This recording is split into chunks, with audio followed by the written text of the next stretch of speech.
Hey guys, welcome to another episode of the Absent Minded Podcast, episode 10. Recording on August 5th. My name is Travis Stockton at Ray Charlazard, and today with me as always is, well, as most of the time, Andrew Crandall. Thank you. Andrew loves video games over there. And we've also got Ethan Newbolt with us at Soulsbjorn. Hey, Were you just like trying to cast spells over there I know, or it's- something? it's like a what rocket were you? ship. I thought he had an action figure or rocket something. ship. I was like, he's over there He was playing. just. I mean, why is he even here? Or why does he even need us? He was just having a ball by himself. He just said, "Why is he even here?" That was a hella Freudian slip. Yeah. That's what I felt. I was gonna say welcome back, Drew, but now I'm just gonna say fuck you. I'll say welcome back, Drew. Hey, buddy. Oh, thanks, guys. Technically, we had you back yesterday, but that episode doesn't go live till Tuesday. And Yeah. either way, we don't get to banter as much during the movie review talks. It's true. Yeah. It's all run and gun with those specials. So did you have a nice break? Nice sit down with the parents. Nice hangouts. Yeah, it was a good time. Yeah. You have time to play any video games while you're gone? Did you do anything on your Switch? Well, yeah. I beat the story mode of Super Mario Maker 2, which is Finally, now you can play the real stuff. oh yeah, now I can get down in the nitty gritty. And I played a little bit more of Ultimate Alliance 3, but I got stuck on a Dormammu boss, so I just haven't gone back to it yet. Just have to trap him in a time loop. Yep. That's Works it. No, what I works have to every do time. is I have to grab these fucking rocks on there, and I have to get hit with these lasers and then throw them at them, and it's annoying because your teammates are dumb. Sounds like the game's not good. It's- Are you thinking about getting Fire Emblem? No, that's out, and it's just like crushing the sales charts. Yeah, I've heard it's been doing really good. Yeah, it's getting like hella good reviews. It is, yeah, because what it's on like Metacritic, it's like a 9.5 or something It's like high. that. I mean, yeah. Nintendo games are always high, but it's high. Yeah, eventually. But, you know, again, I just got too many games on my plate. Like, you know, again, like we've been talking about, I've been playing Yakuza 0. Yeah, and that that's game a is long just one. a delightful, absurd mess. It's fantastic. 2 out of 3 people that you harass to play Yakuza games will play them and love them. Delightfully absurd. It's so good. I fucking love those games. And it's one too where it's like once you've played a Yakuza game, you've played probably all the Yakuza games. It's just an experience you need to have. Yeah, once you're just in your getting life. more story and stuff. But I do think if you only play one, that Yakuza 0 is the one to play. Because that's like the bait. Is that like the start of the story, or is Essentially, so it's a prequel to 1 because Yakuza Is was the the first one. PS2 game. Right. But it's one of those things where you get a lot of interesting backstory for characters like Majima. Like he's way wackier in the future games, and you'll find out by the end of Yakuza 0 where that change happens. So okay. for classic franchise players and stuff, it's interesting to see that he's not just like this super wacky character all the time. it's nice to see his origins? Yeah, exactly. And it, of course, you can never have too much Kazuma Kiryu. He's just the best. He's like the best. You know what? If I had to pick, if we ever do our video game hero topic, that's what I'm going to do. I'm going to say Kazuma There you go. Kiryu. Okay. What about you, Ethan? I know just more Apex, just more. Yeah, I've been busy Apex this week. and I 14. haven't had time for much video games. Very little 14. I but- said last week I was hoping to have Call of Cthulhu done by now. Nope, have not even touched Yeah, it I was since the listening last podcast. I was re-listening to, or I was like listening to that episode again today. Yeah, I wanted to talk to you about Call of Cthulhu because whenever you said you were downloading that, I was like, "Isn't that Sunken Cities game?" But That's another Those are one. separate. It's yeah, a that's weird another thing where Cthulhu or two H.P. Lovecraft games yeah, both came so- out within the because Sunken City I think came out the second, like it just released. Yes, Sunken City was the new one. Yeah. Call of Yeah, I remember. Cthulhu Well, I was- remember like watching like alpha footage on like YouTube and stuff whenever it was first getting announced. But I guess like, how do you like Call of? I mean, you talked about it last week a little bit, but I guess do you still? Yeah, I mean, if you listen to last week's episode, it's the same. Like I said, I've not even been able to turn it back Okay. on. But yeah, I mean, like I said, the atmosphere is awesome. I'm enjoying the style of gameplay. What is the style of gameplay again? It's very exploratory almost. I don't want to say an action adventure game because the idea is you play a private detective. Yeah. And I think you do that in Sunken City too. yeah, exactly. I mean, that's a They're essentially classic the like same. Lovecraft Lovecraftian trope. thing. Yeah. Okay. Yeah, you play this private detective. Someone has come to you with a case. His daughter and her family have died in a fire that burns down a portion of the mansion that they lived Okay. in. And Now, are you spending time in the mansion the whole time? Well, you don't even know because you haven't gotten that far. Chapter 3 literally is when you go into the mansion. Okay. So I did do that. Okay. I haven't quite finished Chapter 3, but that's the area I am. You are Have exploring that you mansion ever and all read that. Shadows over Innsmouth? No, I've never read any Lovecraftian thing before. They're literally both essentially just that with a lot more stuff thrown in and stuff like that. Great, Well, I think- great HP Lovecraft Isn't story Call also. of Cthulhu like specific? Like Cthulhu's like shows up in other yeah. poems and stories and stuff, but isn't there like his introduction? Like there's just a Call of Cthulhu story because I think Yes, that's he what also this has one is he also based on. has a Cthulhu specifically one. I just know Yeah. the Sinking City and most of the iterations of this style, it always just goes back to fish people. But yeah, it's good. Yeah, it's just a lot of exploration. You talk to people, you're piecing together more information about what's Is there happened. any combat in it at all? Not that I've gotten to. Okay. It's more like in the walking simulator style, which Yeah. I hate that term, but like when I say that, you have an idea what you mean. Like, I get what you mean. A lot of it's walking around, exploring, looking at the can see environment, my- talking to people, My wrists. Figuring it out, Yeah. getting clues and all that shit. Yeah. Yeah, I do want to get back into it, but this has just been a weird week. I got a crazy schedule, and I just didn't have time to Busy couple jump of into- weeks here at Absent Minded Podcast. Honestly, it's my own fault. I could have put 3 or 4 hours into it, but then I watched Endgame because Endgame just came out on digital. So I That's was a like, long one. Yeah, I know. I started. I was like, I'm not even gonna pause this. And of course, I paused it. I was like, it took me 4 hours to watch this 3-hour movie. I was like, that's 2 chapters of Call of Cthulhu I could have done, but I'm definitely hoping to get back. Call of into that. Cthulhu like a long game. Do you know how many chapters it has? It doesn't seem long. I think it's either 12 or 13 chapters, and in the few hours I've spent with it, I'm up to chapter 3. So, Like and an a lot 8 of it, hour, yeah, I'm sure if you're playing with a guide and you have like a critical path or whatever that you're following, you could probably beat it fairly quickly. I don't know how fast I'm playing it compared to other people. It doesn't have an in-game clock from what I remember, and I didn't look at like how long to beat.com or anything like that to see. If I remember seeing a couple playthroughs of it, I think it only took them like 5-hour-long episodes. That sounds right. That was me. That was mine. That was my beep. I know. I get onto everyone about silencing their phone before the So podcast, and I forgot. disappointed So in it. delicious. My internet that I just got installed went down like right after I went to pick up Ethan today. So Just gonna I save just set that up for an later. appointment for that. Yeah. Yeah. I don't like that you're just putting all these bad vibes out in the universe. What? Bad vibes. I'm saying I'm enjoying the fact that you, as much as you. Oh, I thought you were talking get shit on about my to- internet again. No, I feel terrible about that. You just got it. Yeah. No, I'm saying that Travis made a mistake. We love when Travis makes mistakes. I make mistakes all the time. Yeah. I just get to edit them out so no one knows. I've got final cut, motherfuckers. Grumble. Yeah. All right. I think it's time for some news. Yeah. I think it's time for a little No. bit of news. What? You can't take the Roper Report Yeah. news thing. What? I don't even I don't know think he what realized what he I was don't doing. even I know don't what think he that realized it is. either. That's Yeah. just an old timey He news. just has games I think daily he on was. in the I think he background was trying so to think of often. like the news ticker of like back in like the 50s Yeah, or that's something. just yeah. what do you think they made that up? No, but Yeah, they took that from But that's something. no, else. yeah. But it's all Obviously, yeah. the way you did it. I literally don't even know what a Roper Reports is. Roper Report. Let's so just move ropey. on. Time Let's- for some news. First up on here. 5 items of it. No. What the fuck was that? You just don't watch enough games daily. I guess that's don't worry probably. about I it. guess. Yeah. These are just inside jokes. All right. Call of Duty Modern Warfare had a, I believe, is Infinity Ward. That's the one. Yeah, They're the ones I who are believe doing they're it doing- this yeah. cycle, this year. They had a big talk where they revealed more of the multiplayer. We're talking about things like kill streaks, how that system is going to work in the game. One of the big things that they dropped was that this one, because they announced earlier this year, this is going to be the first Call of Duty that has crossplay between PC and consoles. So that's a big move. People have been wanting stuff like that for years. It really helps, particularly with these yearly games where by the time the next Call of Duty comes out, the numbers significantly dwindle on each platform. And so being able to just pool them all together keeps those player counts up for longer. So I think that's really important for this kind of thing. But of course, the question is, what does that mean for people that are playing on console going up against people playing on PC, where you've got gamepad controllers being used versus keyboards? You can opt in or out of that on both platforms.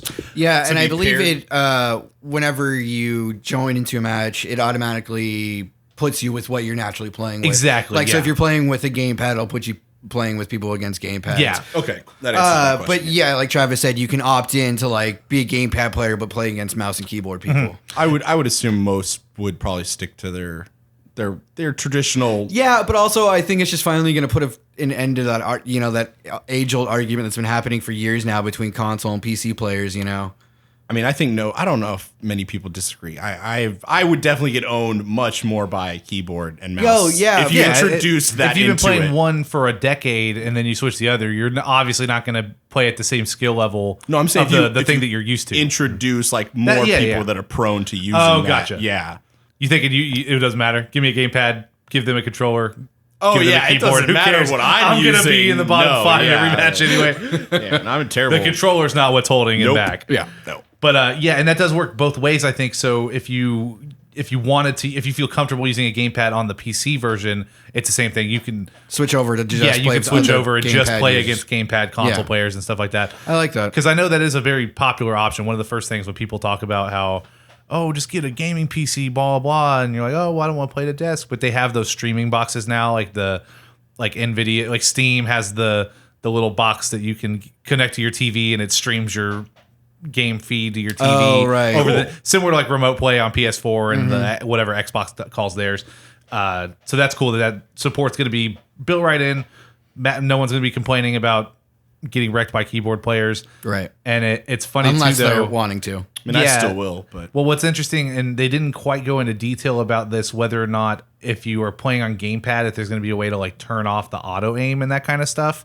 Because I was reading the other day, this specifically when talking about Fortnite and everything, that Fortnite is actually easier to play with a controller because the auto aim is so aggressive on gamepads versus on keyboard and mouse. Where you have to be very precise. Yeah, because I think it was something like either Ninja or Shroud or one of these like high level mouse and keyboard players were getting like killed a lot by people on gamepad because you can literally just like feather the trigger and it will zoom you in and just lock on. Like someone had a clip where you could just shoot someone through clouds that you couldn't see because you could just feather and just like move the crosshair and then it'll show you when you're on like over something, almost like a wall hack kind of thing. Yeah. So I don't know. I'm sure Call of Duty is not quite as intense, I guess you could say, like as far as the auto aim on there, but they didn't really go into details about how any of that would change. I'm sure they're smart enough for as long as Infinity Ward has been making these games,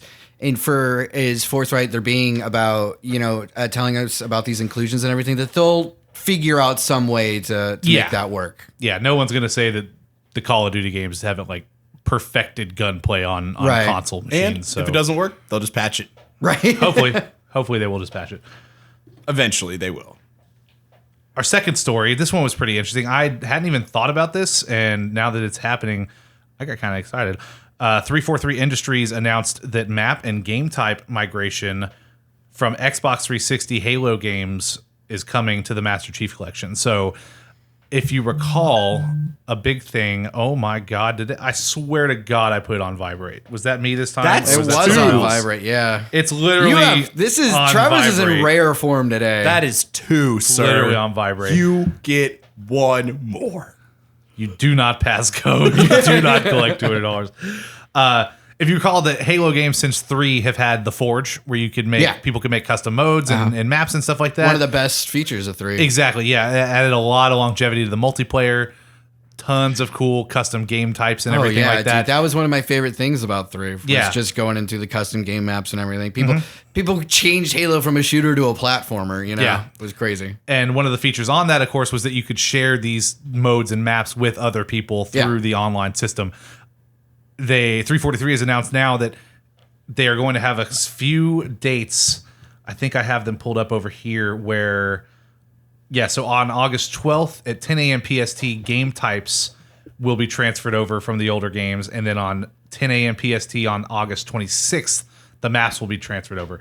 Now, this is a one-time thing where basically anything that's been uploaded to these servers, like so that they can be shared with other people on the Xbox 3 versions, they're going to wait until those dates. They're going to copy everything over to the same system on the Master Chief Collection for Xbox One and then PC as that comes out. And then that's it. That's the only time they're going to do it. But they're going to bring over that entire library. So if you had old shared content or any of like the really highly rated map types and stuff like that, essentially overnight after a patch, it's just going to pop up in Master Chief Collection and it'll all be available. So they're carrying all of that forward. And that's going to be for Halo 3, Halo Reach, and Halo 4. So if you have a Rockets only game mode that you've been missing that you remember, if you still have your Xbox That's the 360, only thing I you remember want to carry playing. those things over. Those are the dates: August 12th for game types and August 26th for maps. That you can boot it up, get it transferred over, and then after that, you're shit out of luck. You'll have to recreate. That's still cool that they're doing that, though. Yeah, it's very cool. Blood Gulch. I think this is another one of those things where it's just like Microsoft this gen has been so good about respecting the past, I guess is the best way to put it. In a gen where like you're not playing old Nintendo games on Switch, you're not playing old PlayStation games on PS4, and Microsoft is really not even just the games that they've ported, but they're like, we're bringing all of the custom content you've created forward to make sure. Remember that one is zombie there. map you and your friends played for Yeah, 6 hours exactly. that one day? Guess what? That's coming back. Yeah, like you joke the rockets only, No, or like I wasn't sniper shotties and joking. stuff. Like, yeah, how many times you're like, yeah, That's exactly that was what I you remember, did. yeah. You make like a silly game mode, rockets and you just only. play that shit with 3 of your Oh, buddies. yeah, over and Rockets over that was, again. only, like, no always the shields, best. all grenades, Right? sticky. Yeah, Just a small map full of fuck it. corners, just a Yeah. giant shit show. Yeah. no health, just one shot kills, man. Great stuff. Just, Yeah, so very cool. I know personally, I'm very excited for Master Chief Collection to finally come to PC. Yeah, a lot of people are. Yeah, that's gonna be very fun, and this is just another little cherry on top. But next up, this is a short little one. The Outer Worlds, which we're all very excited for, is coming to Nintendo Switch. I was not expecting this, but I am pleasantly delighted. Yeah, if anything, I think this is one that got announced so late because they've been maybe struggling with a little bit, just wondering, is this something we can pull off? Because it is a custom engine, I think. I don't know if it's Unreal Engine 4 or anything like that. And this to me says that optimization is going really well. And they're like, cool, because it's not coming out day and date with the PS4 version. No, that makes sense. PC Yeah, or it seems like they Xbox. need a little bit more time to smooth that out. Yeah, because those versions are still coming out October 26th. This is just coming out sometime later. They didn't give a date, but they did confirm that I it's bet you coming. 2020. we're working on it. Maybe, yeah. Actually, they probably need a little more time than just a couple I months. bet you. I would probably say maybe March 2020. Early 2020 makes sense. Yeah. Because especially with Pokemon coming out this fall and stuff, like there's plenty of big things coming out in the fall that like, as far as Nintendo first parties. And the majority of people who are looking towards the Outer Worlds, they're gonna buy it on the Big Daddy consoles. Yeah. Not to talk shit on Nintendo or anything. Sure. So you're not. This isn't swayed you to think, ooh, maybe I'll wait till it comes out on Switch. No, I'm definitely because I want to play it on. I want to play it on my TV. But. But I am impressed by it because, if fucking CD Projekt Red can get The Witcher 3 to run on Switch, I'm sure. Was it Obsidian? It runs. It runs. It may not run well, but it does runs. run, It boots. doesn't it? Yeah, You can finish the game. I trust CD Projekt Red. I think they're going to make that Witcher thing look good, the Witcher port look good. But yeah, I think. I totally lost my train of thought. Long story short, it's cool. I think that's good. It's a good sign. That means this engine scales well. It means the stuff that's going to be running on their future projects. Because again, this is what is it? Obsidian, the guys that recently got acquired by Microsoft. So this could even be a sign, maybe since they're working on Switch stuff now, More Switch. that maybe Microsoft, because they've been a little cozy with Nintendo, they haven't minded putting Microsoft stuff on Xbox platforms. Well, yeah, because yet. isn't there a Microsoft app for Nintendo Switch or something like that? No, nothing like that. There were rumors that there might be something like that. It's just that like Cuphead, I think, has Xbox Live support, and so does Minecraft. And Microsoft's been friendly about putting some of their smaller titles that will run onto Switch. I wonder if this might be a sign that maybe some exclusives that Obsidian works on might end up on the Switch platform at some point. That'd be kind of cool. Yeah, I would. Especially if they end up using the same technology going forward. Next up, Respawn Entertainment, the developers of Titanfall 2, the upcoming Star Wars We like Fallen them. Order. I do like Respawn a lot. Well, they make Apex. I don't know if Yes. y'all have heard of Apex Yeah. Legends. I don't think we talk about that game much on here. Nope, not at all. I believe it was late 2017 they announced that they were going to be working on a VR title, and they've been kind of quiet on it until now. They announced that they have a window. It's going to come out this year. They don't have a date. They just said it's 2019 confirmed. It's exclusive to Oculus Rift, and it's going to be a AAA VR shooter. It's exclusive to Triple Rift? That A. sucks shit. Yeah, I mean, well, we talked about this a little bit before. It's exclusive until someone hacks it to work on the HTC Vive. Right. It's not coming to PS4. It's not at all? They have not said anything about that. if I had to, AAA VR shooter to me sounds like, and especially when you think of Respawn and how they push technologies and stuff like that, I don't expect this to be something that will necessarily run on a PlayStation 4 in VR without like significant cuts. I think this is something they're going to focus on PC development. Yeah, this is going to take a hefty machine to run. Yeah, because when they specify AAA VR shooter, do you think it's going to be like a full room kind of thing? I mean, I don't know how much Oculus Rift stuff does room scale. I imagine it does. Let's see. The game is only confirmed for Rift, but it isn't clear if it will come to Quest. I doubt it. If it comes to Quest, then it will also go to PlayStation 4 because Quest is very low. On the VR scale, low hardware. Yeah, low resource hardware, low power. Not a whole lot of details about it other than just they said AAA a few times. AAA means bells and whistles, shiny high-end graphics. Yeah, and from a company like Respawn that's known for, the Vince Zampella. These were the guys that founded Infinity Ward. Didn't leave there until after Modern Warfare 3, and we have always known as Call of Duty as one that's like pushing the envelope as far as that stuff goes. So it's cool to see that they're working on so many things at once. Honestly, they got Fallen Order coming out very soon. Apex Legends is still under development. I'm waiting for that to see how it is. I'm holding my breath. Yeah, it's a game style that they've never done before. So. Yeah, and it's just Star Wars. Weighs heavy on everyone, and I want it to be good. I think people can be overly critical with Star Wars. It's true. It's very true. It's the opposite of Nintendo. You get less points just for being a Star Wars game because everyone's got a fucking opinion. Yeah. But it looks like let's see. Oh, so they are going to be revealing new details at Oculus Connect 6, which is an event that will be held near the end of September. So we'll probably get more information around then. Error 524. What does that mean? What did you do? It's just a Bungie link didn't load. Oh, okay. Let's see. And I actually do want that one. Travis is gonna cut this. Travis is gonna cut this. Yeah. Travis is gonna cut this. Yeah. Travis is gonna cut this. Ooh. Travis is gonna cut this. Travis is gonna cut this. I hate your computer so much.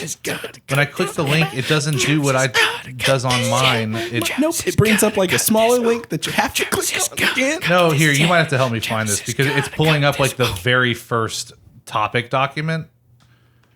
Or did I just click the wrong? I clicked the wrong link. Sorry, never mind.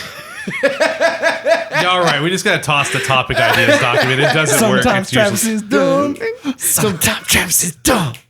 Sometimes Travis is dumb. I may not cut any of this. This is good That's stuff. fine. That was a good beat. Yeah. It was. There we go. All right, so our next story comes from Bungie.net.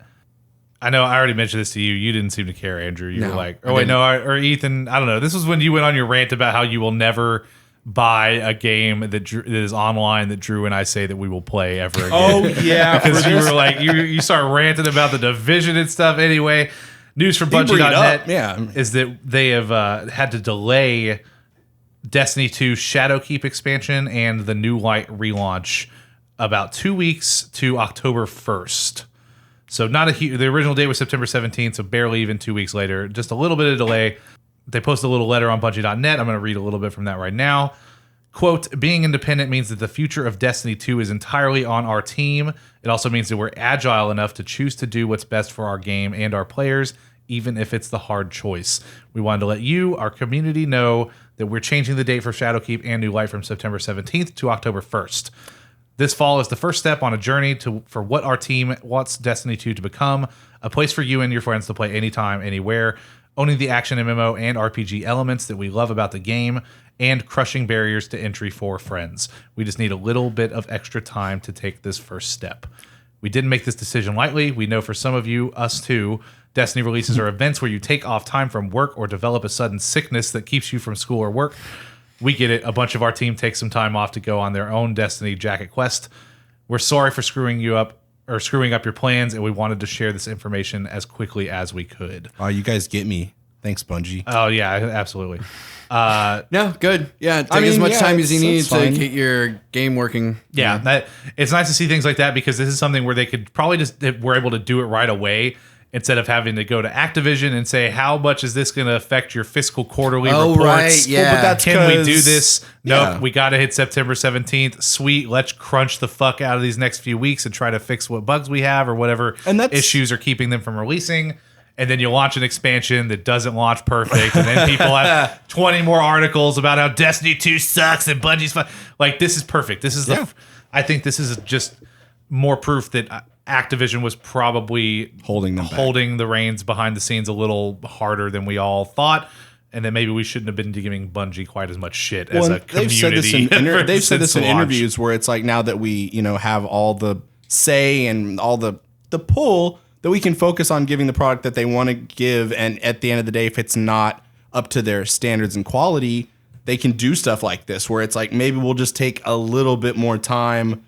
They're publicly apologizing and saying, we're sorry, we understand that this is not what you guys had in plan, Yeah. but we want to give you the, upper product that we For sure. we yeah, talked and about. I think that's definitely the way. I mean, and the Destiny community is strong already. And man. Yeah. I mean, think about it. Like when they were still They under are. Activision, and their previous DLCs, whenever they came out, they were still getting shit for them, for not working and everything. They Yeah. love their game. Like, Yeah, they do. They're ravenous. Yeah, they that- love Destiny. That's what I was gonna say. Is that like so much of this rings true because like I can't tell you how many times I've been on that subreddit and seen like people were just like, oh yeah, I played with so and so and found out like they were a Bungie employee and like these people are out there playing the game and stuff and they don't get to play like they're play testing, they're developing and everything, Yeah. but they don't get to play Shadowkeep until October 1st. Like that's when what they're doing matters as far as their character is concerned.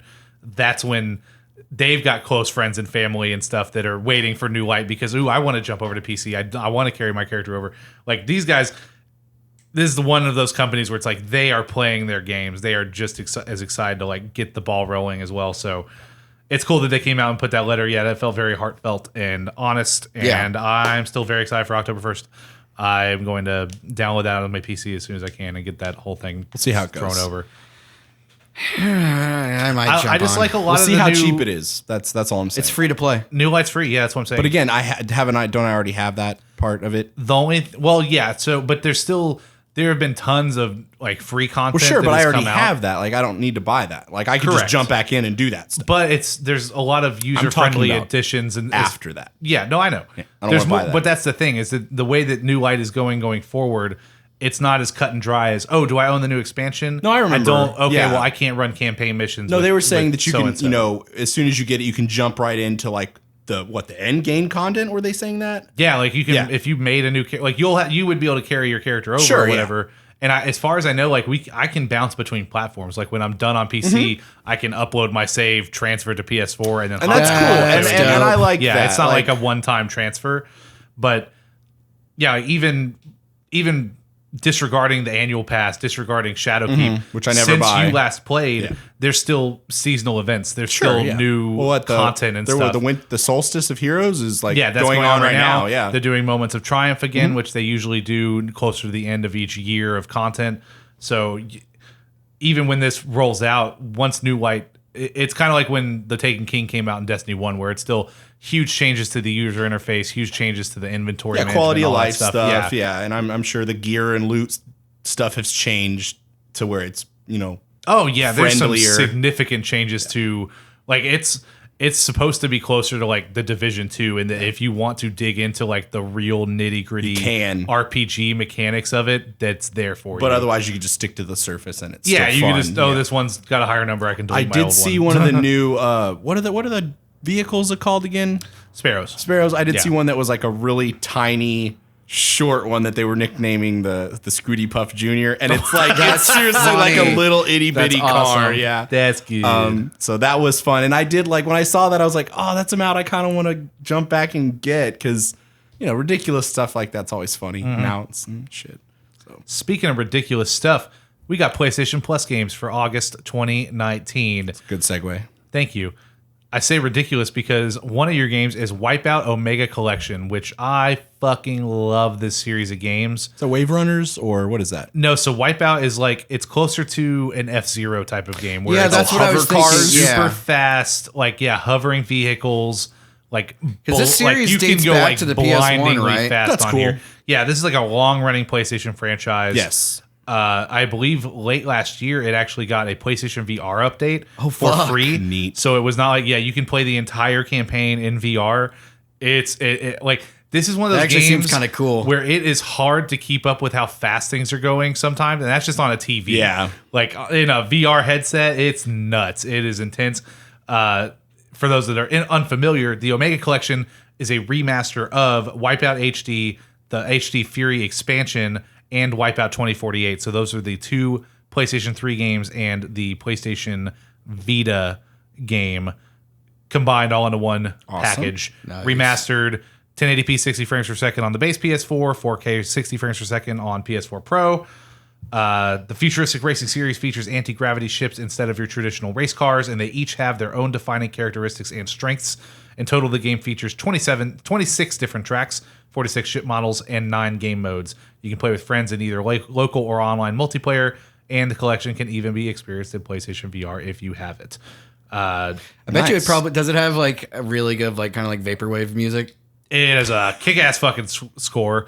And also to expound a bit, F-Zero does not have the combat race like aspect of it. No, it's like just this strictly does. racing. So this has almost Mario Kart style combat, Yeah. and that you go over Traps and little, stuff. yeah, you pick up boosts, you mean, boosts, sorry. and you have like little boxes that you pick up, and you might get a missile or a homing attack or Banana. a wave one like that fucking fucks up everyone in front of you. It's cool. It's very fun. A lot of cool combat mechanics in there. I love the series. I think I was first introduced to it on the PSP version, and it's that's a good freebie. Yeah, this had GameSpot gave it a 9 out of 10 when it came out.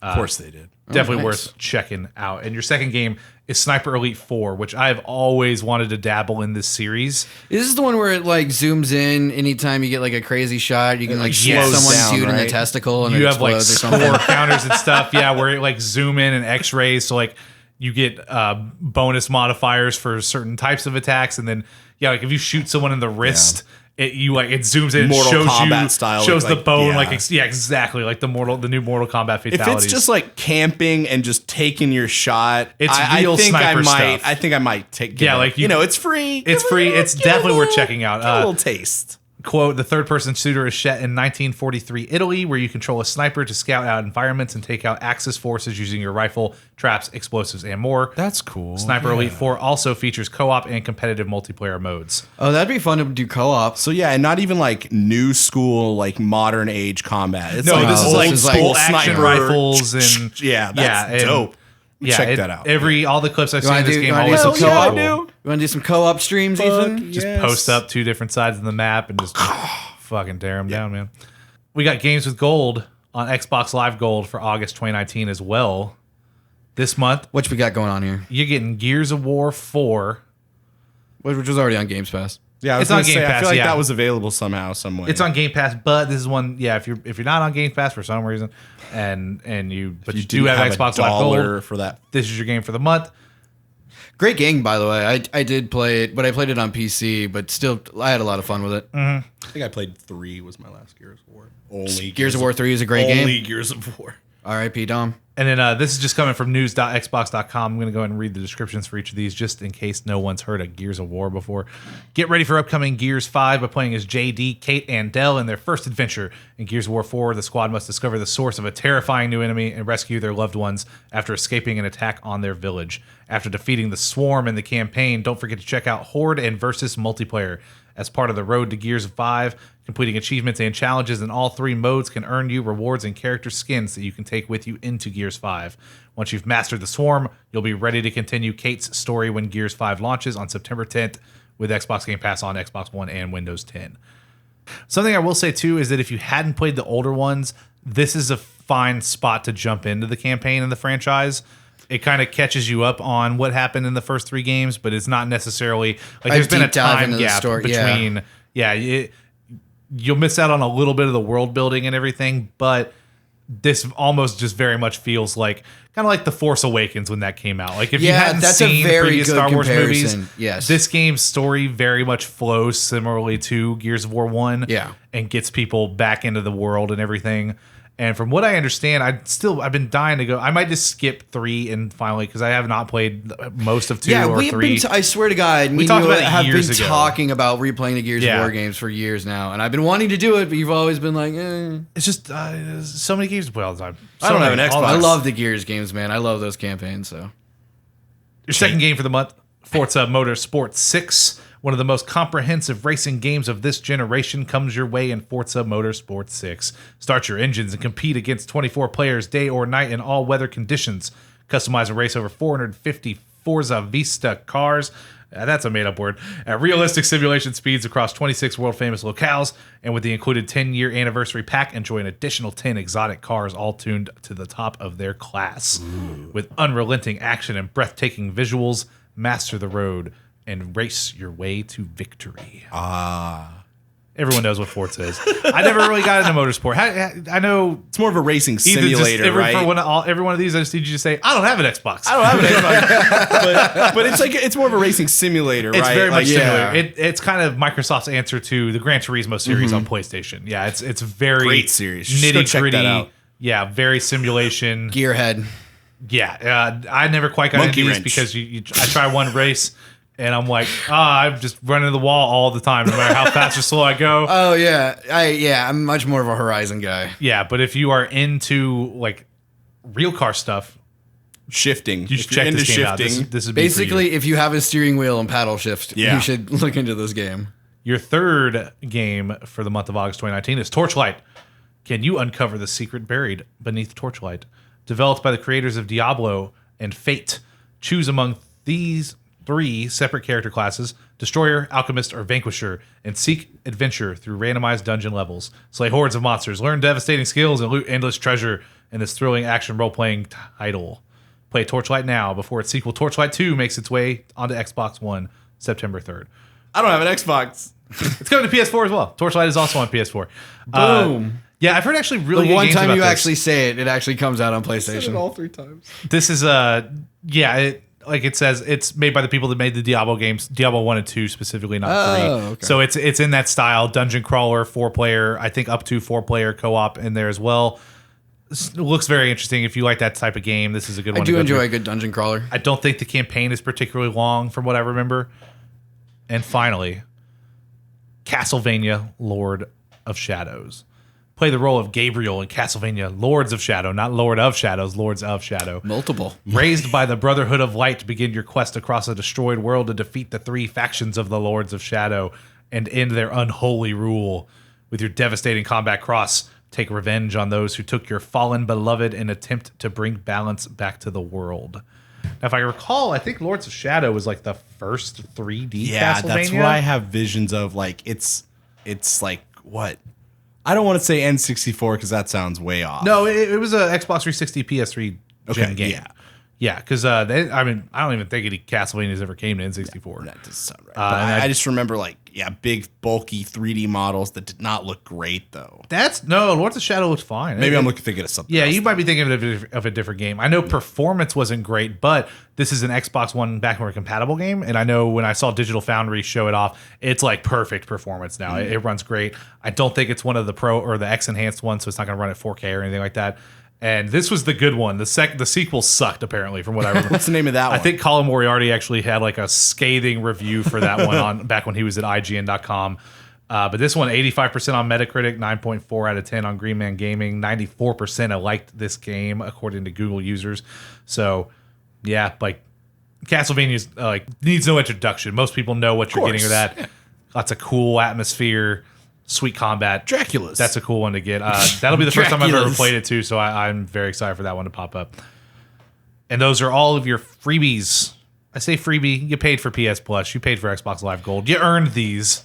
But those earned them. You need to remember to acquire those before me. they go away if you like the sound of any of those games. And honestly, I tell people this all the time. You should add all of these to your cart. Like I said, you paid for these services. If Sniper Elite 4 doesn't sound like something you want to play tomorrow, don't play it. Who knows if it might not be something you want to play a year from now. Mm-hmm. That game will be on your account forever if you add it to your cart and check out while it's the cost of $0. So make sure you do those. This one is probably I forgot. We got 2 big kahuna stories today. First one is a happier tale than our second one, and I'll tell you more about that later. But for now, PlayStation 4, the juggernaut of this generation of consoles, has officially shipped 100 million units. The better console. And is the fastest console of all time to ever reach that That's mark. fucking crazy. It even surpassed the PlayStation 2 in the same sales since its release. Yeah. So about this, whenever like you first brought this up in like the Slack, whenever you first posted about it, you said 1 million units. And did I? Yes, you did. We can go back in the Slack. And, y'all should have known. That's not. It sold a couple more than a million. Well, yeah, but that's what almost also like 100 times more than that. Yeah, exactly. Almost. But that's why whenever you were like is that why y'all ignored me? Y'all yes, were like, because Travis is high. He's drunk. He should be going to bed if he thinks they've only sold 1 million units. Yeah, exactly. That was a hardcore typo. If that's the case, that's Slack, hilarious. man. Yeah, Slack will get you. Yeah, it does. Yeah, but just a couple little facts about this, and then we can discuss if y'all would like. Revel in the majesty that is the Sony PlayStation 4. Out of the top 5 consoles ever released, not including handhelds, because that's when it gets a little jumbled. Of all time, 4 of the best-selling ones are PlayStations. That's fucking... So the number 1 best-selling console of all time, of course, is the PlayStation 2, followed by the PlayStation 4, and then I believe the Wii. Yeah, because the Wii sold like fucking hotcakes when that thing came out. Yeah, when it first came out, it was if you didn't pre-order one. It was insane. they were I hard to remember find. I remember the Even mania if you behind that. pre-ordered That was one. fucking nuts. And then number 4 is PlayStation 1, the first one. Yeah. And then PlayStation 5 or 3 is the 5th best-selling console of all time. And lots of PlayStations. Yeah, lots of PlayStations. And the reason I say it gets muddled when you include handhelds is because I think technically if you do that, then like the best-selling console of all time is the Nintendo DS. Nice. I had one of those. But a lot of times, Those things also so fucking crazy. the way they report that stuff, I think it always makes but I sense to had one of split those two I had up. one too. Because when you think about like $100, $150 handheld compared to Yeah. a $400 game console, obviously they're going to sell a little bit better. That's true. Yeah. So I always like to split those up when we talk about those. Lower But- the PS4 price to that and see what happens. right, exactly. God, I'm telling you, man. Back then. If you remember back when the PS2 finally hit that slim price drop of like $99. Yes. That thing was selling for $70 retail. Just get one. near the end. It was Yeah. a cheap, it was still a cheap The Blu-ray PlayStation player, Classic is an MSRP of $100, and you could get a PlayStation 2 for $70 by the end of that generation. That's so yeah, insane. DVD player, sorry. I wouldn't be surprised if somehow PS4 they're able to drop How, the price similar to that. How much lower is the PlayStation 4 to the PS1 on all time? So for more detailed numbers, Yeah. we got the PlayStation 2 at 155 million units sold over its lifetime, released in 2007, not 2007. And then the PlayStation 1 sold 102.49 million units, and that released in 1994. Okay. So PS4 will pass that by the end of the year. Yeah, remember, this 100 million milestone, that's not even considering Black Friday's coming up, Christmas holidays. Shit. Yeah, you're totally right. That is the time of year that these sell the most. So I would not be surprised if we're seeing 110, 150 million by the end of this year. And that'll probably be reported sometime in January. Wow. And then, PlayStation 4 just crossed 100 million. Probably at the And- end of their quarter. Yeah. And then PlayStation 3 sold around 87.4 million. And that, of course, That's came out in total in its 2006. Yes. Okay. Yeah, I forgot. Yeah, because last gen it was really more the 360 that blew out retailers. Yeah, and 360 sold incredibly well at the beginning. It was cheaper than the PlayStation 3, of course. It had launched a year yeah, because earlier. wasn't the PlayStation 3 launch price like $600? It had 2 models. So they had one that was $499. Ethan's very familiar with that one. That was the one that had the 20 gigabyte hard drive. It failed me. And then Did you get the orange blinking light of death or whatever the PlayStation version of Red Ring was? No, what happened? I thought yours was just a disc read error. It was or a something. disc. That was the PS2. Oh. The PS3. It was similar, but I think it wasn't it's an been turning error. on because you sent it over. You asked me to look at it for you one time. It and like stopped reading discs at all, and then I think it just wouldn't turn on. Yeah. Don't know what happened to it really. That sucks. How long do you have it? Not too long. yours might have just been a power supply thing because if I recall, it didn't even light up. Like you would turn it on and it was just not I responsive. really don't remember. Yeah. Whereas Probably mine could've now, tried to fix it. every once in a while, I like to plug in my PS3 and turn on, just see, I just pray a little bit, and then it tries. It tries. I hear it breathing, and then yellow light, and it's like, baby, I'll try again in a few months. She'll come back to me. She will come back to me. Yeah, and the Wii, which I get, is the third best-selling, 101.63 million. Again, of course, PlayStation 4 will surpass that pretty handily within the next few months. I think the speed at which it sold is crazy. This was definitely such a weird generation because of how it started. When you look at, because I even looked at, I wasn't sure if we wanted to talk about like a retrospective or anything like that today. Decide not to because I just didn't have time to throw a whole bunch of stuff together. Save a retrospective for a whole episode. But I did look at like the launch lineup for PlayStation 4, and suddenly I remembered why I didn't buy it for a year. Because I remember that was one of the main PS3 stuff. Yeah, like, that was cross-gen, like Assassin's Creed 4, didn't Black have Flag, very many exclusives. I think 4. maybe the only exclusive was maybe 1884. The Order 1886 did actually not come out until 2 years into the life of the PS3. Really? Yeah. Okay. You know what You did mean launch PS4? day one? Yes. Okay. You know what did launch day one though? Fucking Knack, baby. Knack, baby. I was so blind Knack to not attack. buy the PS4 day one for that know. game. Knack That 3 jam, win. man. Yeah, it was a couple sports games and stuff. Not a very weak launch lineup, honestly. Wasn't the PS like VR like it was almost like a demos kind of thing, but it had a couple of things for their PlayStation Eye toy thing. Move, the PlayStation Move, sorry. PlayStation 4 did not support Move No? until Was that PlayStation VR PlayStation? came out. Yeah, Oh, that was 3. Okay. that was 3. Oh, yeah, okay. yeah. Yeah, because I remember when I first got my PlayStation 4, the only game I was really playing was GTA 5 online. Yeah, when I bought mine, it was because Destiny was coming out, and I bought the. I remember we were talking about that. Yeah, it was a year after, and I bought it for the Glacier White Destiny combo, and oh my god, that's why when y'all talk shit about these kind of games, I will never forget how good Destiny 1 was playing in the beginning. Of course, you get through the campaign, and then there's like we blew through the content so fast and everything, but that was incredible. Like that to this day, I think that's one of the best games I ever played. Was that like those opening moments of Destiny 1? Like that really was, it had that much of an impact on you. Yeah, how many times did you get like a console, especially in your adult life, where you boot it up and you're just like, oh, yeah, I mean, this looks like the game I played on PS3, but it's a little sharper. Whereas like Destiny, like that was like, oh my god, this is a new thing. It was cool for it because it was from Bungie. Like I'd missed out on so many Xbox things. Like I'd played Halo 3 and Reach at this point, but it's like, dude, this is the future of Bungie. This is what they're doing, and it was so good to play, ran well. I don't know, man. I got a soft spot for Destiny. I remember, well, like kind of in like being in awe of that world. I remember that was like how I felt whenever I first played Halo 3. And you load up in that jungle area, and you wander out and you have the firefights on like the small waterfall. River. You sure you're not talking about Metal Gear Solid 3? No, I'm talking about Halo 3. No, I know what he's talking about. Yeah, but I'm joking. Because you also drop in a jungle and you go through that Russian encampment and. Well, this one, don't you start off like falling in space or something? Yeah, you like fly through because Yeah. you get launched out of like ship in like the end of Halo 2 or whatever. Yeah, I mean, You've just you been just flying land. across the universe for however long. Speaking of Xbox, though, a neat little point of comparison is that the sales performance for the PlayStation 4 between 2019's first quarter and 2018's was about the same. Like if there was a drop off, it was like 0.5%. And on the other hand, we talked about this not long ago. Xbox One over the same time period has had a 48% dip in hardware sales year over year.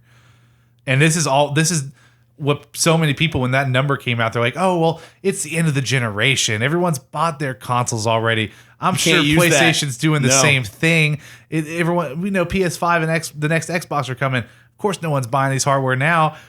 It's just not Sony true. put out a fucking article in Wired. Everyone knows PS5's coming out next fall. Yeah. Like it's not secret information in the industry now, and everyone's still buying PS4s by the truckload. It's just not true. Yeah, it's just and with this holiday, with like Death Stranding coming out, Last of Us coming out super early on the next year, the new Call of Duty, which again, right, this generation they've been marketing specifically on PS4. Like, this could be an incredibly strong holiday for them. They saved a couple in their pocket for like the last big sale for this holiday season. Oh, that's not even the end of it. I mean, you got Ghost of Tsushima coming out next year. You've got I forgot about that. There's still we like big always forget about PS4 that games one. coming. Like, Last of Us 2, but we don't even know if that's going to be on this generation. I think it's going to be. no, a it's a thing. PS4 game. It'll Okay. probably be cross-gen. Yeah. I would be shocked if we didn't also get like a day and date PS5 version for launch, where it's just like, oh, it's not just backwards compatible, but this is like we built this PS5 game for version. PS5 the entire time. I wouldn't be surprised if we got something like that. Yeah, Sony's set up in a really interesting position right now with so many of these late gen games being such heavy hitters. Like, I would not be shocked if Death Stranding, Last of Us Part 2, and Ghost of Tsushima are all like, these have been being made for PS5, but they've also been built in a way that scales back to PS4. Like, we talk about swan songs for console generations where, God of War 2 for the PlayStation 2 comes out after the PS3 launches. The next generation has already come out, yeah. And then The Last of Us for the PlayStation 3, like, this is like, we've never had this many quote unquote swan songs in such a small window. Like, this is going to be an incredible holiday, an incredible beginning of next year. Yeah. And still presumably more to come. Like Sony keeps saying, we've got first party titles we haven't even talked about yet. Yep. We know there's a Horizon in development right now. We know there's probably going to be a new Killzone game. There better be. What was her name? What's her name? Janita Gavankar. She's the voice of Aloy. The actress. The Aloy No, she's not a voice of Aloy. She's one of the side characters, I think, in the Frozen Wilds DLC. Okay. But do you know who she is by name? She was in the League. She was the voice of the main character in Star Wars Battlefront 2's campaign. Oh, I remember she was on James Daily once. You would recognize her if I showed you a picture. Very bubbly. Yeah, she happened to let loose. She was at E3 and they were just like, she was just talking to fans and stuff and happened to say something about how, like, you guys aren't going to believe what they're doing in the new Horizon game or whatever. And there was a be like, shit, I don't think I was supposed to say that or whatever. So, like, if you didn't know, which you did, because, like, Horizon Zero Dawn was one of the best-selling PlayStation 4 exclusives. That's in development. We know they have 2 teams at Guerrilla right now, so they're probably also working on a new Killzone game, which could be launch window for PS5, as well as whatever Horizon, like, depending on how development goes for those, like, those could be coming out fairly close to each other as far as all that's concerned. And then finally, our last little tidbit about this little piece of news was in the same NPD release, we got that 1 billion PlayStation 4 games have been sold over this generation, and the next highest in that category was the PlayStation 2 with 1.24 billion games sold. So that's just, I think that counts for all software, retail and digital, anything that's ever come out on the PlayStation 4. So that's one of those numbers I had not seen before, and reading that, I'm thinking PS4 might beat that. We still have some huge games coming up. Third-party games sell better than they ever have before. Again, with how fast these PS4 games sold, I mean, another 240 million copies does not sound like that's going to be that much. No, yeah, and even like you said, with Death Stranding, Last of Us 2, Ghost of Tsushima coming out, those things. I mean, does anyone else kind of feel like it's surreal that Death Stranding is coming out this year? Yes, it was one for a while that, like, Kojima had kind of kept saying, we have a date in mind, like, we're going to hit it. And then the way the game industry works, he's one of those guys where for some reason they always like to pretend like he just takes forever to make games. He literally tweets about it with a screenshot like every day. Yeah, I've been seeing that when I log into our Instagram. Yeah, it's like there's Kojima. He's very open about it, that they're like getting it. For some reason, he's like one of those people, where almost like in the Square Enix bucket, where they're just like, oh, they just take forever to make games. Oh, there's no way he's going to make his on time. And Square Enix gets in trouble for that because they announce things too early. They say 6 years before something comes out, hey, we're working on this thing. They give you like a screenshot or whereas like Death Stranding, title, we have seen little bits of Death Stranding since its announcement, since he formed this. And something to consider too, I think, is the fact that, you know, when this game was announced, the studio had only been open for months.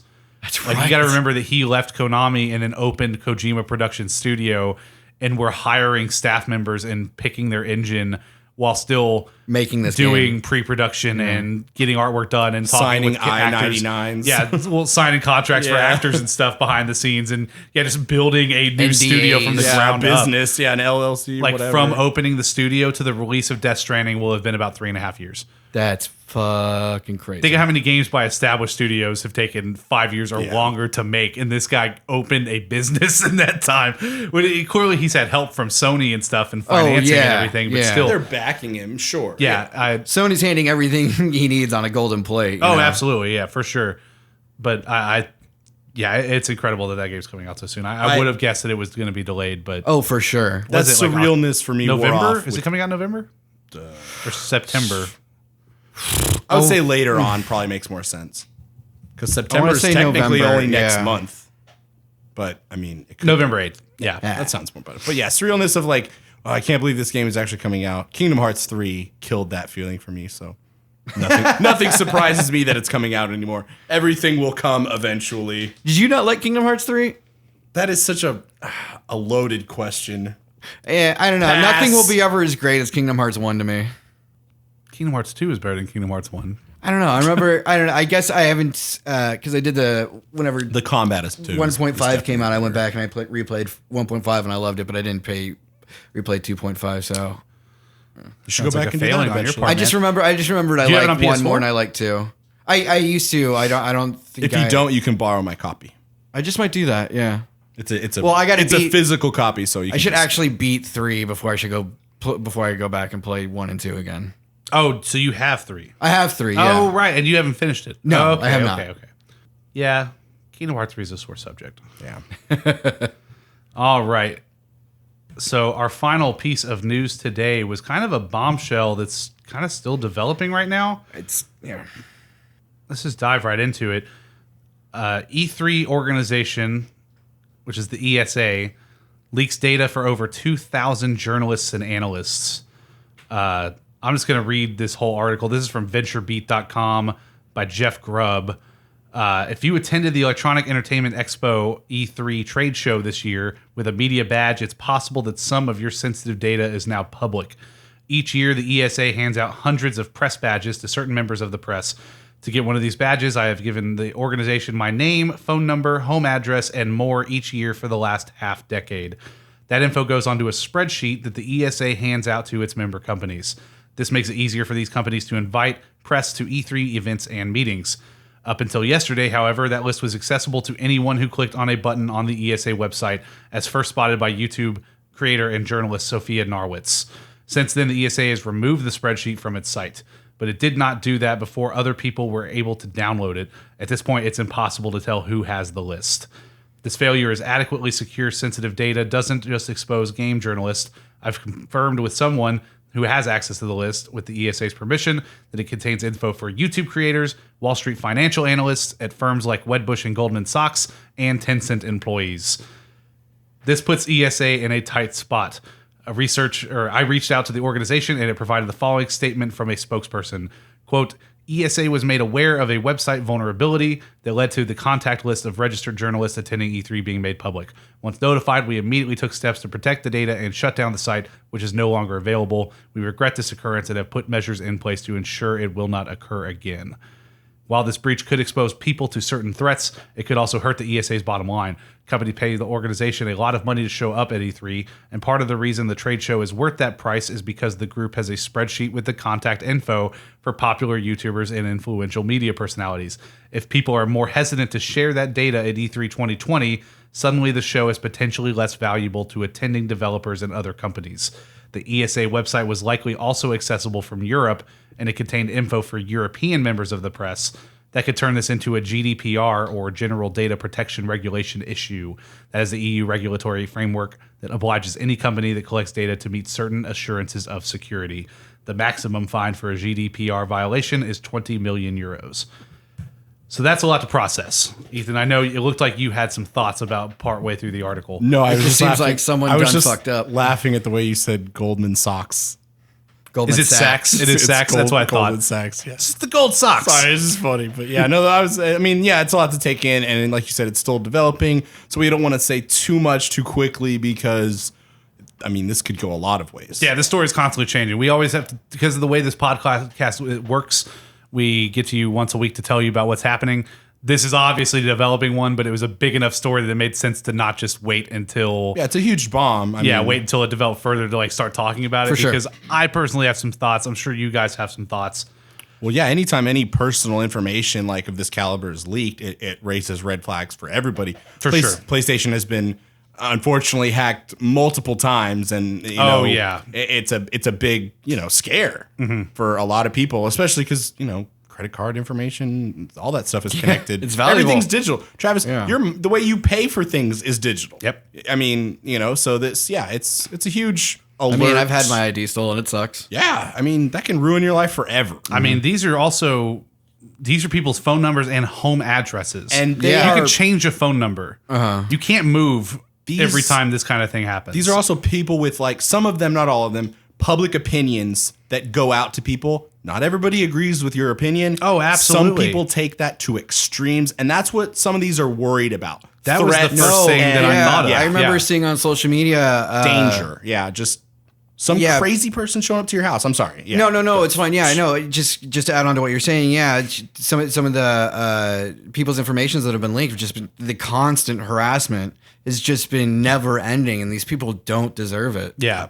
Yeah, that was definitely my first thought because, yeah, you're talking about a community. We're not to put down gamers in general, but it's one of those things that it's a community more actively connected to the internet and these social media platforms and stuff. Than really anything. So yeah. you see a lot more of the vitriol and like the opinions certain people hold. I think it's a case of a few bad apples ruins the bunch. Sure, For exactly. sure, definitely. Yeah. Yeah. Twitter's a cesspool. It's all the vocal minority going on over there. Like, but you like think of anybody that works at places like Kotaku or Polygon. Like, Yes. they can't post an article these days without someone Trolling. just either trolling or Commenting. threatening people over their views or opinions on a certain thing. And a can lot literally of those post to Twitter. people's names were in this list. Yes. A lot of them. a lot of people are ride or die, quote unquote, insert whatever you want to put in there, and they will defend that shit to the death. Yeah.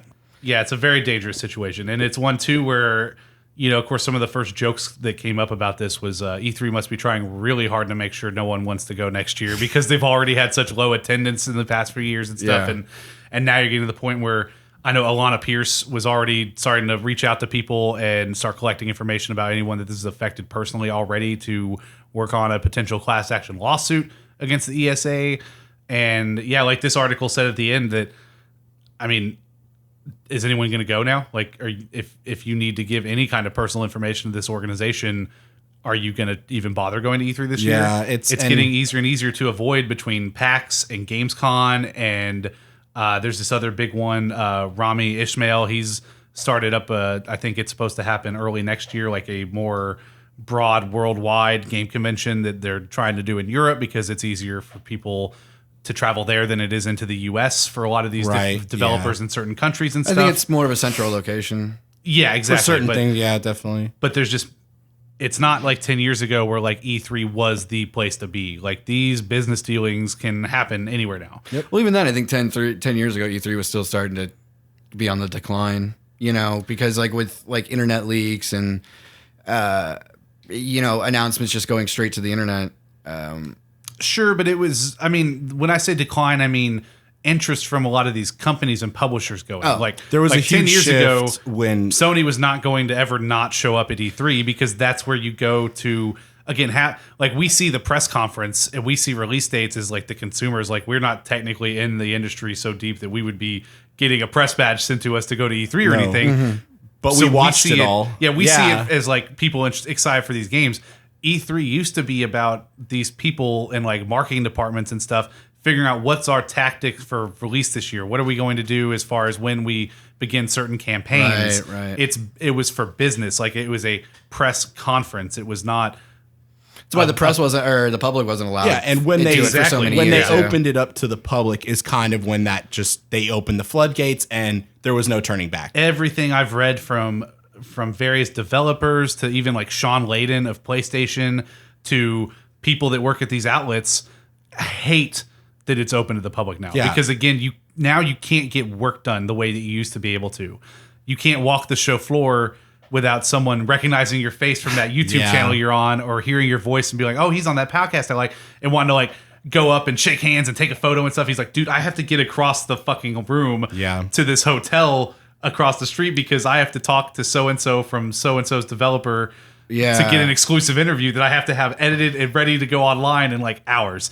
And now it's like, oh, you can't go anywhere without fans stopping Yeah, you. you're sending interviews, and you don't want to be that E3. asshole that says, "Oh, I don't have time," or Yeah. like, or to get flustered and Right. aggravated and like brush off someone that's then gonna go on the internet and talk about how this guy was such an asshole when I met him in person. Don't meet your heroes, people. Yeah. And then finds his name on this fucking ESA leaked document and starts sending bags of shit to his house. Like, I mean, it's like this is a cycle that it it's can go the through. domino Like, effect that just goes. yeah, and it's crazy. I don't know how the ESA comes back from this. I would not be surprised if this is big enough to where there's just not an E3 the way we think of next year. Because these people are not going to want to go. Yeah. Like, well, and like you said earlier, like Sony or PlayStation, like they were thinking about they don't have to necessarily, like they would debate, they wouldn't dare not go in the past, but you said they were kind of iffy. Like Drew said, you can put it up online. Yeah, now they can essentially do their own kind of E3. Yeah, Nintendo hasn't been to E3 in like 4 or 5 years. Like they put a booth up and you can play a couple games, but they do the direct. They don't have a press conference. Exactly. They do live. They have demos, but they cut a video of trailers. PlayStation and it's hilarious. PlayStation will do a state of play, and that'll fucking cover everything. Yeah, this is just crazy the way that happened. And to expound a little bit, because the ESA statement was kind of bullshit, because I looked at this file.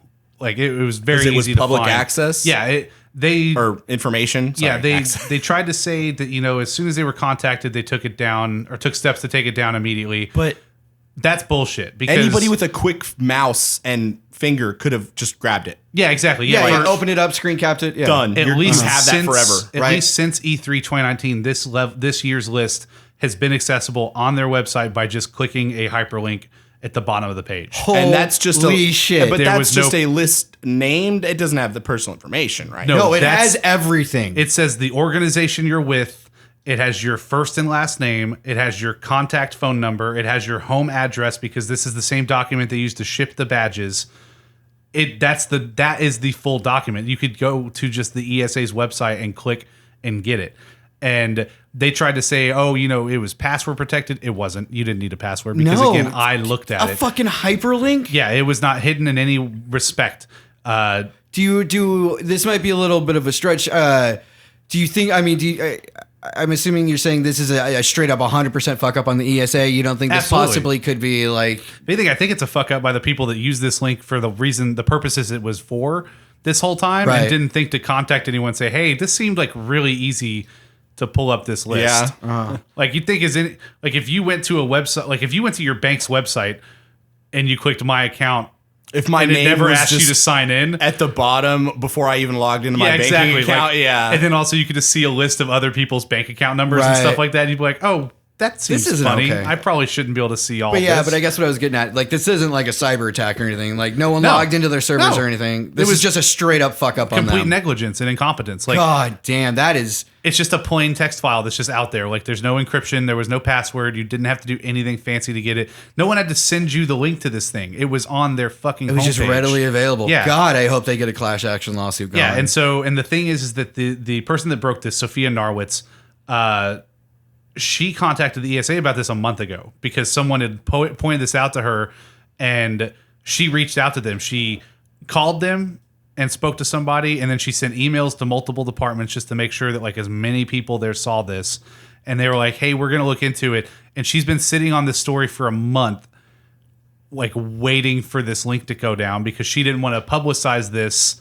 Because that would blow up and would bring more attention to it. She didn't want to spread it. Yes. And she didn't publish her video about this until the link 404. 404 is when the link doesn't work anymore. It's broken. Yeah, you can't find it. Yeah. And basically, once the link was supposedly removed and the ESA confirmed to her, oh, we've taken care of this, then she posted her video. It was only then that people found out, oh, they didn't actually remove the file. They just removed link access. So if you did something as simple, because there are tools where you can run on a website and like just see like the top level directory of what's there, like the HTML files, blah, blah, like usually useless stuff. In that fucking folder that you can just publicly access with a basic scraper, you could still find this Excel spreadsheet, even though the link said it was dead. So, because the link was dead, not the actual, the link was dead, but the file had not been moved. The other problem with this is that because it was publicly available, there are websites such as Google or archive.org or the Wayback Machine and stuff. You know, the internet? Plenty of things on the internet, where they archive publicly available sites so that there's a cache. So that in case, like, say you're going to somewhere, and anytime you've ever gone to Google and you search something and the link doesn't work, but it says cache. You know, data. And you can see like an older version of that page. Tons of websites have that up and all the time. It only happens to stuff that was publicly accessible and not like password protected, because if there's a password, Google doesn't have it. You know, your cookies. Yeah. So this file has been cached already on cookie. multiple servers and stuff. So even once the ESA had taken it down, the cached version was still available. So if you knew where to look, Even at you the could same find link, it. you didn't even have to know where to look. If you clicked the broken link and then just used one of those cachers, it was still there. You can find this on archive.org right now. Oh my God. And again, because it had been sitting up for so long, sometimes it takes months for these, they call them spiders, to go around and create these caches because obviously the internet is enormous. Yes. They can't just be making constant copies of everything up to the minute. It takes time. But what she just didn't realize, because not her fault, she's not a fucking IT specialist that understands. Like, she just knew this was wrong and that she tried to get the file taken down. Wrote to certain journalists and stuff and made them aware of it beforehand in case they needed to change their was information. basically ignored. By a lot of people, Yes. Really? yeah, because she reached out to like Kotaku and these sites and stuff, and before she published her video, Who does she work for again? so currently she's just working for herself. She Oh, works it's for a freelance. blogger, Yeah, right? she was a writer for a website called Niche Gamer for a little while. I think she recently left because she's just focusing on her Patreon and her YouTube channel. Yeah, And yeah. just, I know she currently also writes for Colin Moriarty's Side Quest. Okay. The series of videos he does that are more like deep dive topics on, Right, on right. certain things. Like he did one about the PlayStation network hack in 2009. He has a video about that that's really good. Yeah, but so she did her due diligence, and yeah, it's just crazy that this happened. And Well, it's just also crazy that, like, you know, she's reaching out to these people that are like, hey, information's being leaked. Yeah. Like, pay attention. And they're like, okay, we'll see. yeah, and I think partly because she is a little bit more small time. Yeah. Like it's one of those, and I won't get too deep into it because I don't have all the details, but I do know that she's one of these people that is kind of shunned by the gaming industry at large a lot because she I holds remember you were conservative saying that. That's viewpoints and right. stuff. Oh, 'Cause like I right. said, she She works for associates Colin with Moriarty, Colin, who yeah. also another thing that we won't cover this week. We'll see if anything else develops. It wasn't quite as pertinent, but you know, he had that panel for Sacred Symbols that at PAX that they were going Got to have. taken down, yeah. Got taken down for With very seemingly no little- reason yes, at the last very minute. little explanation. Potentially No because explanation. Yeah. so much of the industry just derides this guy because he Holds isn't his like opinionated. super left wing. Yeah, Yeah. And Right wing, I thought.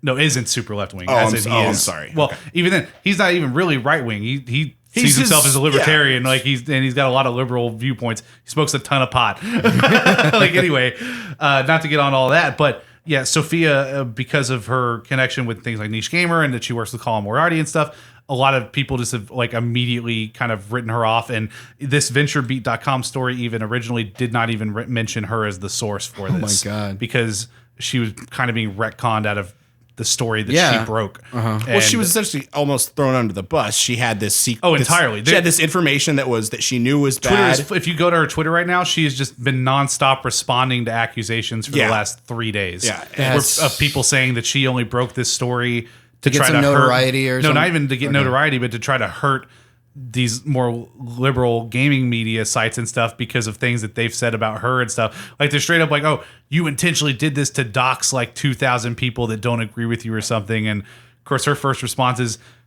dude, people I work with on Yeah, like my I'm old sure- site are in yeah. this list. Like I'm I'm worried in about this these list. people. Like, yeah. we're all in this. Like, but it's already been like, oh, they're throwing her under the bus. Like she shouldn't have reported on it or No, something. she waited a respectful amount of time where she thought it For could sure, be fixed yeah. by the right people. well, she did her due diligence. The link Yeah. went down, but She did again, the like, right yeah, how thing, is absolutely. and then she wanted people to know that something bad went down and Yeah. that they tried to cover it up. This is like think about like And then the, they threw her under the bus. who's the big credit score company or whatever they had their leak a few years ago, Experion Equifax. or Equifax. Yeah. Yes, yeah. That's one of those things where that leak happened a year before they came out and started telling people about it because stories were starting to break about the leak occurring. Yes. and then they come out and say, "Oh, we're sorry," and no, we were just trying to. We're And sorry. then, same with Yahoo. They had a hack not long ago where Yahoo had like this huge leak, didn't tell anyone for about a year and 5 months afterwards. This is one of those things where, again, this was publicly available. It had been cached. It's been scraped on these sites. People that are going to do the real bad stuff with you, like potential identity theft, They probably could have identity just theft and stuff like that. gotten it. Those are probably the gears are already turning on there. Yeah, that's what they do. They're looking for this type of information. They have ways to determine what is what and which one's important to the nefarious activities they're trying to commit. Why would you leave anyone in the dark on this? Like she did her best to make sure that the file was no longer accessible Before to the she- majority of people Yeah. before she said, "Hey, you guys should be aware that this happened," because clearly the ESA was not going to tell anybody. They didn't anytime want soon. anybody to know. They knew for a month. Yeah. It had been up for longer than that. Like they weren't going to go and throw themselves under the bus if they didn't have to. And they weren't going to like These admit companies fault attempt to for it either. Yeah. If you can, these companies attempt to cover it up at any cost. Sure, they have Oh, yeah. multiple teams that's their one job. Yeah, exactly. Yeah, Damage like- control, PR. Yeah, Yeah. yeah. And for a company that's already in recent years, again, they've got less people coming to E3. They have people complaining about how expensive it is, hating the way that the show is going, finding less use in the show because of so many alternatives. Like a lot of different people are just, why would we go next year? Why would any of us trust this company with this information going forward? So it'll be interesting to see how this shakes out in the next couple of weeks or months or years, however If long nobody it takes has to deal with this. has a badge, does anybody really need a badge? I mean, yeah, you're worried What? about So are they security just- issues and people that shouldn't be there being there and stuff like that. Yeah, they definitely need to get their shit together. Basically, I mean, yeah, I think this probably just might be the nail in the coffin. Yeah, I mean, that's kind of the way I see it. I don't know how you come back from it. I don't know how any of these people That's a give names trust. and address and phone Yeah, numbers they're not and gonna stuff. trust buy a anybody. badge. Absolutely. Yeah, you've lost their respect, their trust. Yeah. Yeah, how you were hoping that there was some sort of security measure in place this entire time. What do you do as the ESA to like open it up and show, oh, hey, wait, these are all the precautions we're taking now? Like, are you just supposed to trust them, take them But by then the word? that admits that there was an issue. Or that there were no security like- precautions before. Yeah. Yeah, that just brings up bigger, like confirms it. All right. Well, that about does it for us today at the Absent-Minded Podcast. Sorry to leave on a bummer, with the ESA leak. First Street Fighter and now this. I know, right? Exactly. Oh, God, we can't talk about that. Did you hear about the whole thing with Street Fighter at EVO or whatever? Or no, sorry.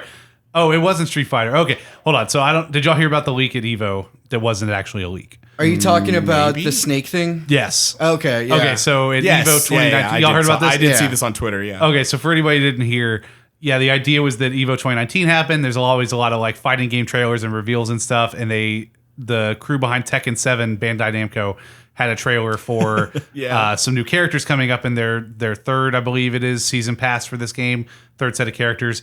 And finalizing the trailer was a quote from Snake that said, "Oh, that was some mighty good Tekken," or something like that. And it's like a random quote that, like, I think this other Twitch streamer, he uses this quote as like his sign off or his subscriber or something like Right, that. okay. Some sort of thing he had commissioned from David Hayter, I believe. And Evo just thought it would be funny to put in there. And of course, the crowd goes wild thinking that Solid Snake is no. about to get announced as the new character in Tekken 7.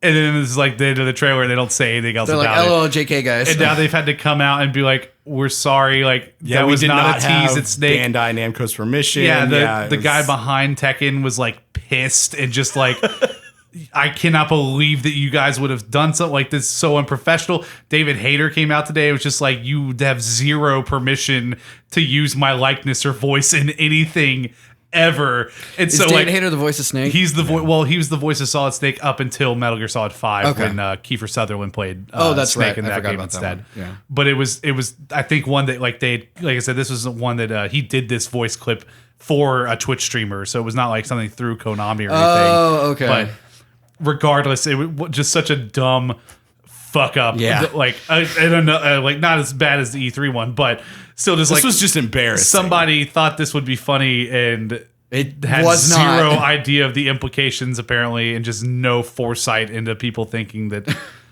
they just announced a know secret your character. know the room. Yeah, Read exactly. the room, people. Come on. So silly. But anyway, that does it for us today for episode 10 of the Absent Minded Podcast. Again, my name is Travis Stockton at Ray Charles Art on Instagram and Twitter.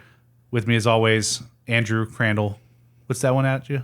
What's your at? What's You the can at find me at Andrew Loves Video Games on Instagram and twitch.tv/Andrew Loves Video Games. Yes, you can. And also Ethan Newbold at At Soulsbjorn on Yeah. Twitter, on Instagram, all the good ones. And then catch me tomorrow streaming Red Dead Redemption 2. Still going with that. It's good. It's going good. yeah. You shouldn't say tomorrow. You should say catch me on Tuesday streaming Red Dead Redemption 2 because they're not gonna. Oh, you know what? You're right. That's a good point. They 'Cause won't don't hear it till know. Friday. They don't know what Yeah. day it is. They just know the date. We time travel once a week. Sure. we got to account for those days. So yeah, catch me on Twitch at Soulsbjorn or twitch.tv/Soulsbjorn. I'll be doing Red Dead Redemption 2 on Tuesdays and sometimes At on 9 my a.m.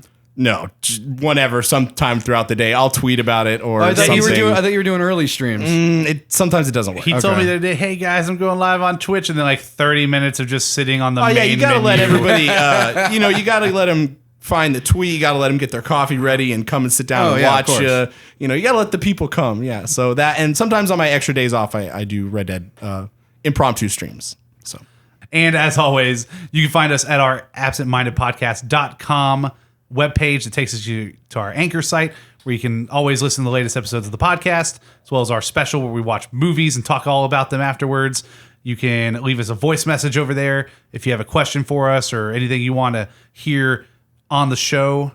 Have a topic. Got a song or a haiku. Call or, you and leave you a voicemail. No, I will You not wanna- call you. I will. You can call us. Leave us a love note. On absentmindedpodcast.com.